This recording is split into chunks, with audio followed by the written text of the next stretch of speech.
as the national real estate market struggles to recover from the recession. The New River Valley market is looking up. Well, it's interesting because the thing that always gets the publication or all of the pub with the national news and all that stuff is that the real estate market's in the tank and all of those types of things. And I think in some areas it is. I think Florida, Vegas, Southern California, those are the things that get all of the hype and hoopla about them.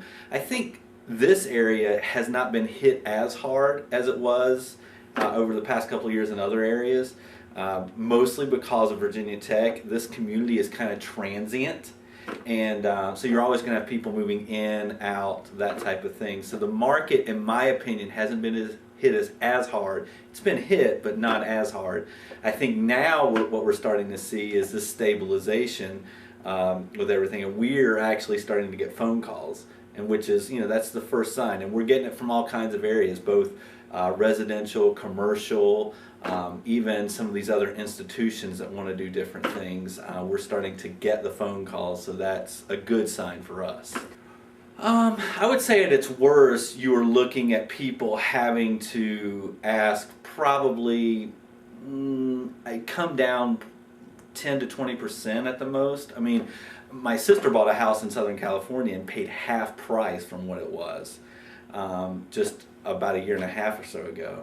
And so, we didn't go to that extreme. So I think when it did bottom out here, I think that's where we have dealt with some foreclosure issues. I know with our firm, selling some foreclosures, some homes that we sold being foreclosed on, and we've had to navigate through some of those issues. But you're going to have that anywhere, and it's probably upticked a little bit. But at its worst, I would say that this market was not hit as much as the national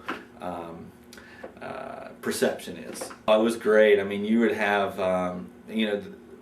right at the height, I would say probably 3 to 4 years ago.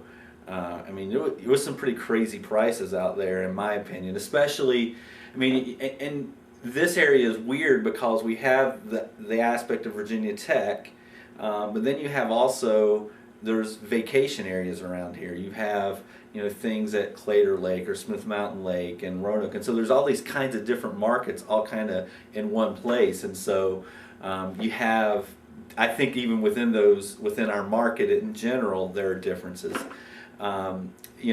Blacksburg probably, out of all of the areas, probably went down the least amount. I think you had a little bit in Christiansburg at the best part, and even out in some of the areas like Reiner and stuff, where you have this huge influx over the past several years of residential homes being built and everyone kind of working in Blacksburg wanting to kind of live in Reiner. Housing out there got, in some cases, a little bit ridiculous. And price-wise, I think it was inflated. I think some of that's kind of come back down a little bit. It is still a desirable place to live, and so the market, I think, was inflated a little bit at its height here, not as much as in some places, but it really has. Like I said, I totally don't think that this market was hit as hard as other areas. Yeah, I think it's kind of a bottom-up recovery. You're going to have the houses that are in that lower tier, maybe first-time home buyers, especially with the first-time home buyers credit that was actually just the deadline for that just passed. You start with those, and it starts to build because when you're recovering, you're going to start at the bottom and then work your way up. People who sold those houses are now moving up, and so you're starting to see that trend happen. For example, I think homes at the lake, those vacation homes, those homes that are secondary homes, those are going to be the ones that recover last because, that's the height, that's the top. So yes, there is, as in any recovery, I would say, you start at the bottom and you start working your way up. And I think we're probably at the top of the bottom third of where we need to recover. I think the explosion that could happen will probably happen in the next 18 months. Though demands for residential housing in the New River Valley are going up, commercial properties are the most in demand. For the NRV Hub, Jenna Nichols, Christiansburg.